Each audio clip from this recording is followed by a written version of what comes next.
யாரும் எந்த வேலைக்கும் போகாதீங்க. கொஞ்சம் வேலையெல்லாம் ஒதுக்கி வச்சுட்டு எப்ப 2 மணி ஆகுன்னு எதிர்பார்த்து கொண்டிருந்து 2:30 ஆரம்போ 2 மணிக்கு இவங்க வந்தா தான் நான் 2:30 ஆரம்பம். தினம் 2:30 மணிக்கு நிகழ்ச்சி தொடங்கி 5:30 வரைக்கும் 6 மணி கூட ஆகலாம். எப்பவுமே நான் நேரம் பார்த்து பேசுற பழக்கம் எனக்கு இல்லை. எந்த அளவுக்கு நீங்கள் ஜன நிறைவாக வருகிறீர்களோ அந்த அளவுக்கு நாங்கள் மனநிறைவாக பேசுவோம் என்று முதல் நாள் நிகழ்ச்சி தொடங்குகிறோம். இது ஒன்று தொடங்கி வைக்கிறவர் விநாயக பெருமான்.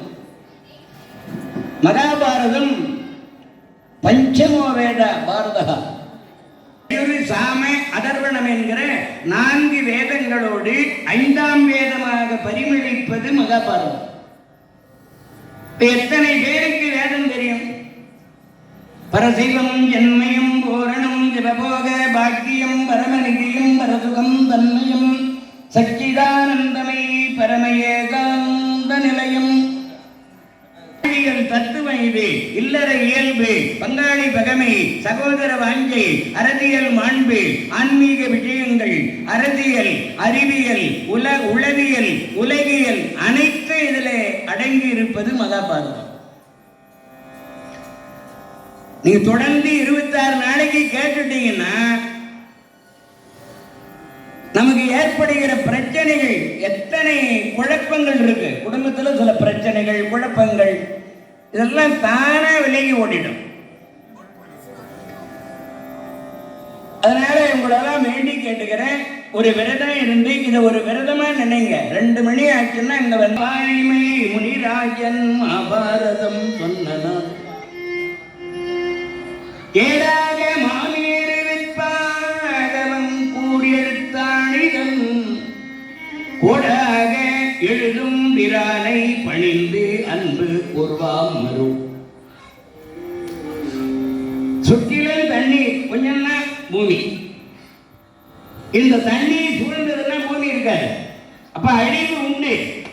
உலகமே அழிந்தாலும் வேதம் அழியாதான். வேதம் எப்படி அழியாம இருக்கிறதோ அதுபோல மகாபாரதம் அழியாது.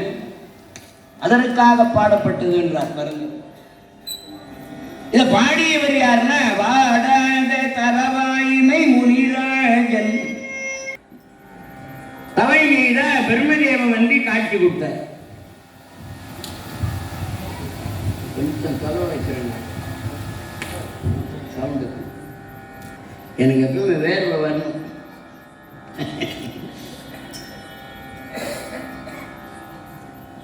பிரம்மதேவன் வந்தா நான் என் உள்ளத்துல ஒரு காவியம் உருவாகி இருக்கேன், இதை நான் பாட போகிறேன், நீங்க எழுதி தரணும்னார். பிரம்மதேவன் சொன்னாரப்பா, நீ பாடுகிற காவியம் மிக பெருசா இருக்கும், அதை உட்கார்ந்து எழுதுகிற அளவுக்கு எனக்கு பொறுமை இல்லை, நேரமும் இல்லை. பிரம்மதேவனுக்கு என்ன தொழில் படைத்தது?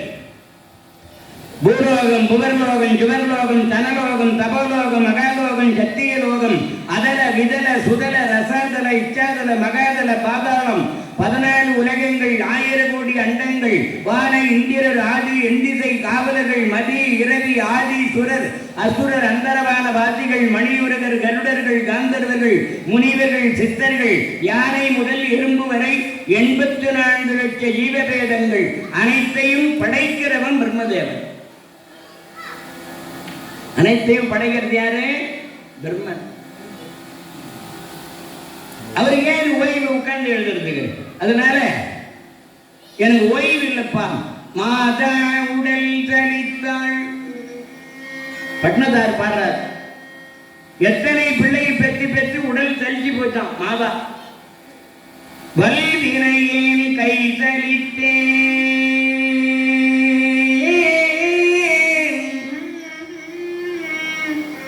வேதாவும் கை தளித்து விட்டானே. வேதான்னா பிரம்மதேவன். இந்த பாட்டை தான் கவிஞர் கண்ணதாசன் பாடுறார். பெற்றவள் உடல் தளித்தாள், பேதை நான் காலை தளித்தேன். பெற்றவள் உடல் தளித்தாள், பேதை நான் காலை தளித்தேன். படைத்தவன் கை தளித்து ஓய்ந்தானம்மா பாவி ஒரு தாய் வயிற்றில் பிறவே நம்மா தாய் தந்த பிச்சையிலே பிறந்தேனம்மா என்று நீ தந்த பிச்சையிலே வளர்ந்தேனம்மா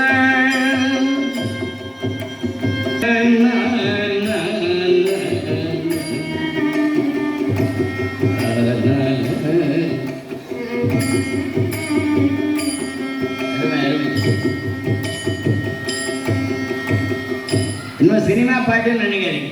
கண்ணதாசன் பாடுறார், பெற்ற வெளியுடல் சரித்தாள். அவர் மாதாண்டார்.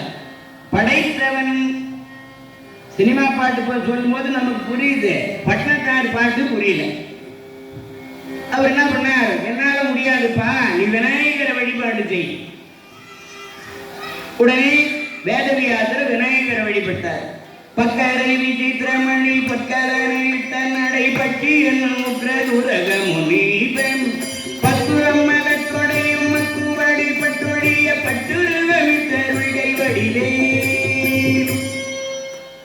சிக்கரும் மதிக்கவரை முக்குட முரட்டை தரி சித்தரியும் முற்றிய பன்னீர் தோளும் செப்பதியும் மைத்துய திருப்புகை விருப்பம் மொழியும் செப்பனை எனக்கருளி மரவே.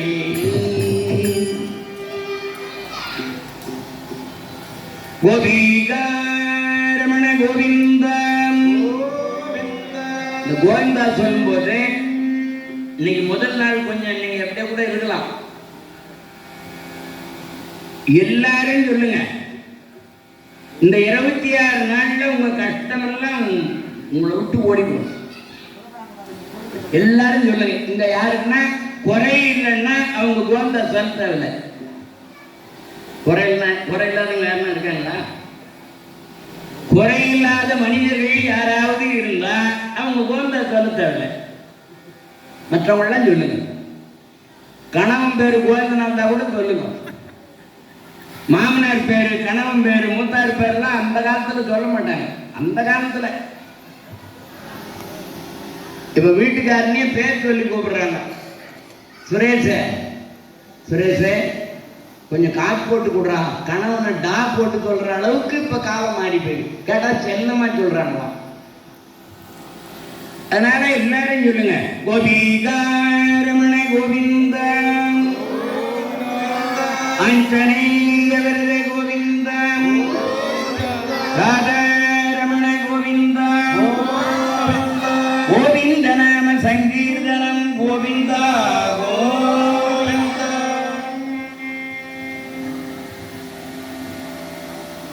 விநாயகர் வந்தார்.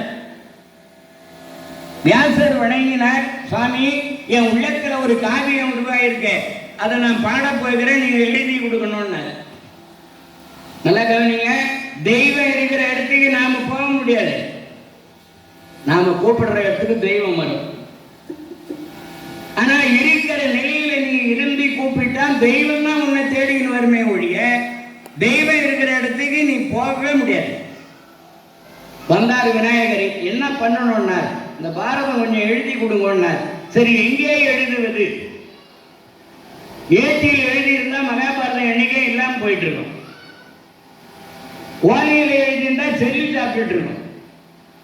இது சிலை மேல் எழுத்தாக இருக்க வேண்டும் என்று மேலகிரியை ஏடாக்குனாங்களாம். ஏடாக மாமேரி வெற்பாக மகமேரிகிரியை ஏடாக்கி கஜமுகாசுரனை வணங்கிவதற்கு ஒடித்த கொம்பு, அந்த கொம்பை எழுத்தாணியா வச்சுக்கிட்டு விநாயக பெருமான் சுழி போட்டார். அதுக்குதான் பிள்ளையார் சுழின்னு பேர். அப்பெல்லாம் எழுதுறதா இருந்தா சுழி போட்டு தான் எழுதுவாங்க.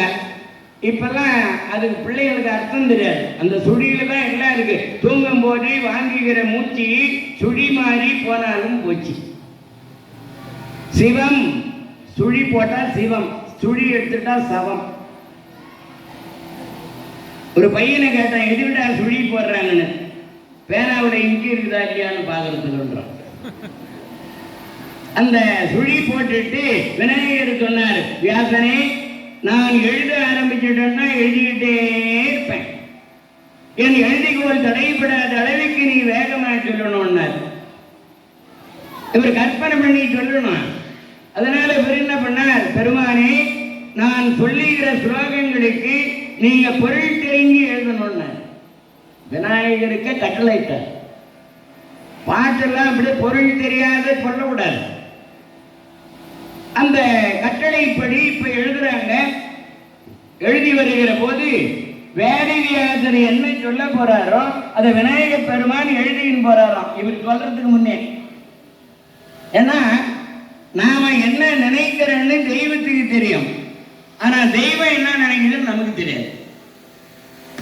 இது அருணகிரியார் சொல்றார், முத்தமிழடை வீணை முத்தடைகிரிய முதல் போனே முப்போரம் ஏறி செய்த அச்சீவர் உரை ரதம் அச்சரி பொடி செய்த அதிவீரம்.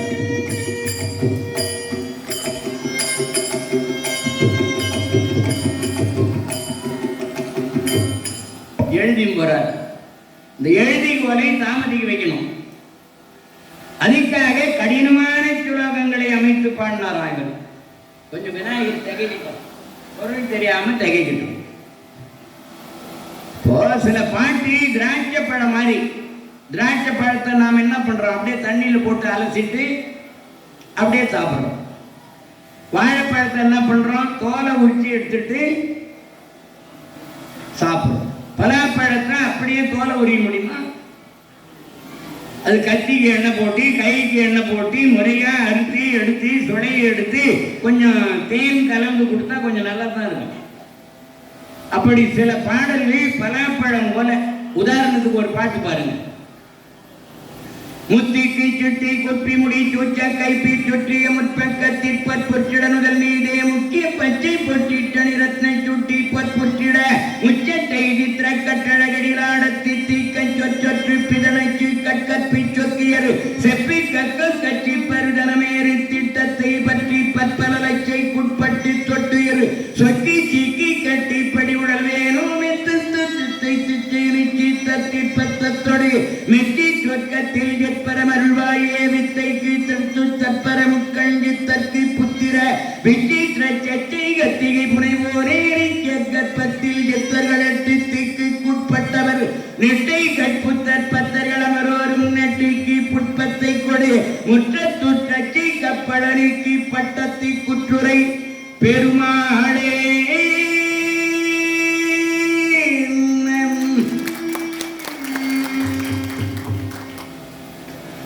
நான் சொல்லாத கை தட்டினீங்க பாரு, அதான் முக்கியம்.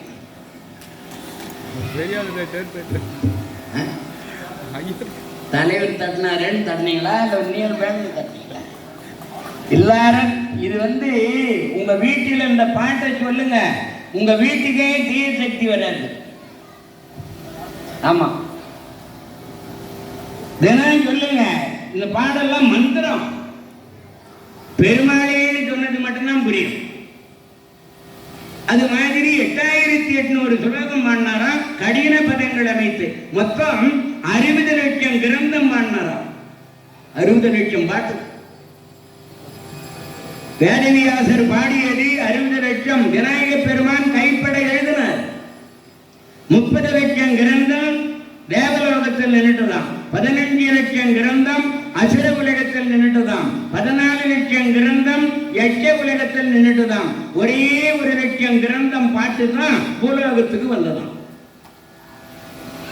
இந்த 1 லட்சம் கிரந்தத்தையும் சொல்லி பாரதம் சொல்லணும்னா இந்த ஆடி மாசத்துல ஆரம்பிச்சு அடுத்த ஆடி மாசம் வரைக்கும் சொல்லலாம். பாரதத்தை அவ்வளவு நாளைக்கு கூட சொல்லலாம். அந்த காலத்துல பாரதம் சொல்லுவாங்களாம். ஒரு செய்தி சொல்லுவாங்க, கொடியேற்றிட்டு துவாச்சாரகோணம் பண்ணிட்டு பாரதம் தொடங்கிறதுக்கு முன்ன கோயிலுக்கு முன்னால ஒரு தென்னங்கண்ணு வைப்பாங்களாம். பாரதம் நடந்துகிட்டே இருக்குமா, தென்னங்கண்ணி மரம் ஆயிடுமா, அதுல இருந்து இளநீ கொண்டாந்து தர்மர் பட்டாபிஷேகத்துக்கு அபிஷேகம் பண்ணுவாங்க. ஒரு தென்னங்கண்ணு மரம் ஆகுறதுன்னா எவ்வளவு நாள் ஆகும்? அந்த காலத்துல இப்ப ஷார்ட் வெரைட்டி 3 வருஷத்துல கூட மரமாயிடும். அப்பெல்லாம் 5 வருஷம் 6 வருஷம் ஆனாதான் ஒரு தென்னை இளநி தரும். அவ்வளவு காலம் பாரதம் சொன்ன காலம் ஒன்று இருந்திருக்கு. நாங்களே 115 நாட்கள் தொடர்ந்து பாரதம் பேசியிருக்கிற அடியே. எவ்வளவு? 115 நாள் வேலூர் தோட்டப்பாளையத்தில் 115 நாள் பாரதம் சொல்லிட்டு நிறைவு பண்ற நேரத்தில் தாய்மார்கள்லாம் வந்து, சாமி இன்னும் 1 மாசம் நீங்க சொல்லிட்டு தான் போகணுன்றாங்க. பணம் யாருமா கொடுக்குறதுன்னு? சாமி ஒரு 20 பேர் வந்து என்கிட்ட பேசுறாங்க, ஆளுக்கு கால் காசு சேர்த்தாந்து கொடுக்குறேன் சாமி. நாங்கள் அதெல்லாம் நான் கேட்கறேன்னு நீங்க நினைச்சிட்டு போறீங்க. எனக்கு அதெல்லாம் நீங்க ஜனநிறை தான் வாங்க. 26 நாள் மகாபாரத். ஒரே என்ன மாதிரி ஒரு புலவன் ஒரு ராஜா கிட்ட போயிட்டு, நான் பாரதம் சொல்ல வேண்டாம், என்ன எதிர்பார்க்கிறேன்னா 1 லட்சம் ரூபாய் கொடுங்க, பாரதம் சொல்றேன். சரி 1 லட்சம் கொடுக்குறேன், சுருக்கமா சொல்ல முடியுமான்னா 1 மாசத்துல சொல்லட்டுமான்னார் புலவர். புலவர 1 மாசம் நீ சொல்லுவியா? உட்கார்ந்து கேட்கறது யாரு? சரி ஒரு 3 நாள்ல சொல்லட்டுமான்னா 3 நாள்லாம் என்னால உட்கார்ந்து கேட்க முடியாது, சுருக்கமா சொல்லுன்னா. சரி 3 மணி நேரத்துல சொல்லிட்டுமான்னா, புலவர அவள் நேரம்லாம் கிடையாது, நான் சொல்ற மாதிரி குறுகிய நேரத்துல பாரதம் சொன்னா 1 லட்சம் தரேன்னா. எவ்வளவு நேரம்னா, எலுமிச்சம்பழத்தை கையில எடுத்துக்கினாரு புலவர். இதை தூக்கி மேல போடுவேன், மேல போன பழம் கீழே வர்றதுக்குள்ள பாரதம் சொல்லிட்டா 1 லட்சம் கொடுக்குறேன்னாரு ராஜா. அதுக்கு புலவர் சொன்னாரு, நீங்க 2 லட்சம் கொடுக்கறதா தான் ராமாயணத்தையும் சேர்த்து சொல்லி விடுறேன். அதே நேரத்தில் சரிட்டாரு புலவர் ராஜா. உடனே இவர் பழத்தை தூக்கி மேல போட்டார். மேல போன பழம் கீழே வர்றதுக்குள்ள தொடாமல் கேட்டான், குடாமல் கேட்டான்னா பழம் வந்து கீழே வந்து போச்சு. என்ன யார் சொன்னேன்? ராமாயணமும் சொல்லிட்டேன், பாரதமும் சொல்லிட்டேன். ராவணன் சீதையை கொண்டு போய் அசோக வனத்துல வச்சுட்டு கெஞ்சின ஒழிய சீதையை தொடாமல் கேட்டான். ராமாயணம் முடிஞ்சு போச்சு. பகவான் கண்ணபிரான் போய் கையேந்தி கேட்டார், துரியோதனா பாண்டவர்களுக்கு 5 ஊராவது கொடுணும். இவன் கொடாமல் கேட்டான். எப்படியும் சொல்லிடலாம். ஆனா நமது கோவத்தூர் கிராமத்திலே 26 நாட்கள் இந்த மகாபாரதத்தை பேசுகிற ஒரு அரிய வாய்ப்பு இது. எங்களுக்கும் ஒரு வாய்ப்பு, இதை கேட்கிற உங்களுக்கு இது ஒரு பெரிய வாய்ப்பு. நான் முதல்ல சொன்ன மாதிரி எந்த வேலைக்காகிலும் போங்க, 2 மணி ஆச்சுன்னா இந்த பாரதம் கேட்கணும். எப்படி ஒரு சீரியல்லாம் பாக்குறீங்களா? நாடகம் சீரியல் பார்க்கறதுக்கு முன்னே போய் உட்காந்துறீங்களா? 1/2 மணி நேரம் அந்த சீரியல் பார்த்தீங்கன்னா எத்தனை குடைச்சல் வந்து தெரியுமா? அந்த மனசுக்கு எவ்வளவு டென்ஷன் ஆகிறோம். அந்த காலத்துல கதையில வில்லனை தான் பார்ப்போம். இப்ப வில்லன்களே கிடையாது, எல்லாமே வில்லிகளாவே வர்றாங்க கதையில. அப்படி உலகத்துல பெண்கள் இருக்கவே மாட்டாங்க.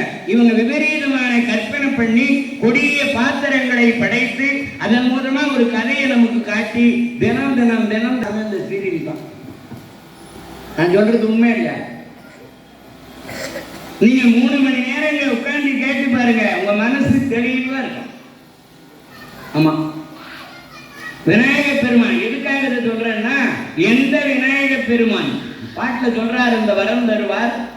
கோடாக எழுதும் பிரானை பணிந்து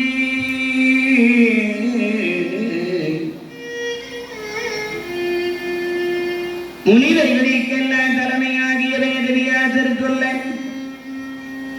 மலைகளுக்கெல்லாம் தலைமையாகிய மேரிகிரியிலே தெய்வங்களுக்கெல்லாம் தலைமையாகிய விநாயக பெருமான் எந்த திரிகரத்தானி இந்த பாரதத்தை எழுதினாரோ, இந்த காவியத்தை 5ஆம் வேதமாகிய இந்த காவியத்தை நம்ம கோவத்தூர் கிராமத்தில் 26 நாட்கள் என்று ஒரு அமைப்பை ஏற்படுத்தி எல்லா ஊர்லயும் பாரதம் நடக்கிற முறை வேறையா தெரியுது. ஆனா கோவத்தூர் தொடக்கமே சிறப்பா இருக்கு. ஒரு விழாவை இப்படித்தான் செய்ய வேண்டும் என்ற அந்த நியதி கடைபிடிக்கிறாங்க. அதனால இந்த விழா ரொம்ப சிறப்பாக அமையும். பல்லாயிரக்கணக்கான பேரங்க எதிர்பார்க்கிறோம். இந்த அரங்கம் நிறைந்து இருக்கணும். ஒவ்வொரு நாளும் பத்திரிகை நிகழ்ச்சி நிரலில் உள்ளபடி நிகழ்ச்சிகள் நடக்கும். எந்த விநாயக பெருமான் பாரதத்தை எழுதினாரோ அந்த விநாயக பெருமானை எல்லாரும் பிரார்த்தனை செய்து கொள்ளுங்கள், இன்றைக்கு வேண்டிக் கொள்ளுங்கள். இந்த கோவத்தூர் கிராமத்திலே நடைபெறுகிற மகாபாரத அக்னி வசந்த விழா இந்த ஆண்டு ஒரு சிறப்பான விழாவாக, ஒரு தெய்வீகமான விழாவாக, ஒரு வீர விழாவாக, இது ஒரு வெற்றி விழாவாக அமைய வேண்டும் என்று அந்த விநாயக பெருமானை எல்லாரும் பிரார்த்தனை செய்து கொள்ளும்படி உங்களை கேட்டுக்கொள்ளுகிறேன். இந்த விழா சிறப்பா அமையும் வேண்டிங்க.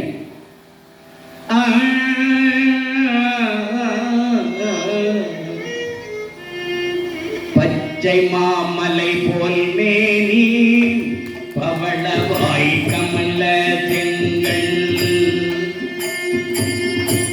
பச்சை மாமலை போல் மேனி பவளவாய் கமல செங்கல், அச்சுதா அமரரியே ஆயதம் குழந்தே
காருளி வண்ணனே கண்ணனே கதறேகின்றே, காருளி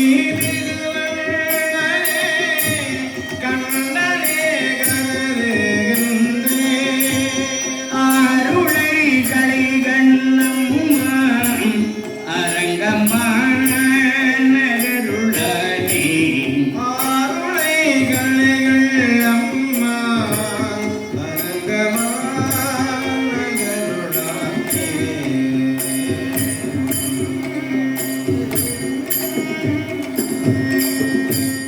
அரியணை அனுமன் தாங்க அங்கதன் குடை வாழ்ந்தேன், பரதவில் குடை கலிக்க இருவரும் கவரீத்தை, பிறை செறி குழலி பொங்க வெண்ணையோர் தடையன் தங்கள், மரபுழல் கொடுக்க வாங்கி வசித்தனே புரிந்தான் மௌனி, மரபுழல் கொடுக்க வாங்கி வசித்தனே புரிந்தான் மௌனி, அஞ்சிலே ஒன்று பெற்றான் அஞ்சிலே ஒன்றை காது, அஞ்சிலே ஒன்றாக ஆறுயிர்க்காக, அஞ்சிலே ஒன்று பெற்ற அழகை கண்டு அயலார் ஊரில், அஞ்சிலே ஒன்றை வைத்தான்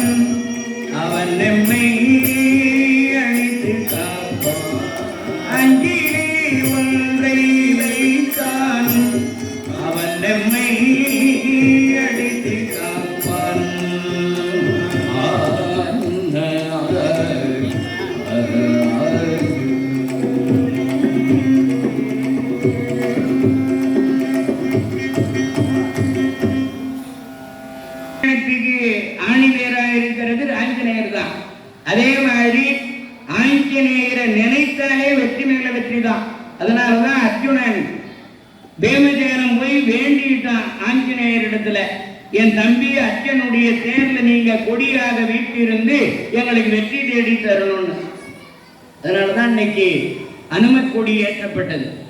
அதனால இன்றைய நிகழ்ச்சியில விநாயகருடைய பெருமையை சொல்லி நிறைவில ஆஞ்சநேயருடைய பாடலை சொல்லி இன்றைய விநாயகர் பெருமை என்ற தலைப்பில் இன்றைய சொற்பொழிவை நிறைவு செய்கிறோம். நீங்கள்லாம் 5:30 மணி 6 மணிக்கு கோயிலுக்கு வந்தவங்க. நான் சொன்னா இன்னும் 3 மணி நேரம் கூட சொல்லிட்டு இருப்பேன். இருந்தாலும் நாளைய நிகழ்ச்சி இங்க சரியாக 2:30 மணிக்கு நாங்கள் தொடங்குறோம். நீங்கள்லாம் முன்னதாக 2 மணிக்கெல்லாம் அன்பர்களும் தாய்மார்களும் அநீதி 2 வருகை தந்து நிகழ்ச்சியை சிறப்பிக்குமாறு உங்களை அன்போடு கேட்டுக்கொள்வோம். எல்லாரும் அப்படியே இருங்க, யாரும் எழுந்திருக்காங்க. ஆஞ்சநேயர் கோவிலிருந்து இங்க பிரசாதம் வந்து இருக்கிறது.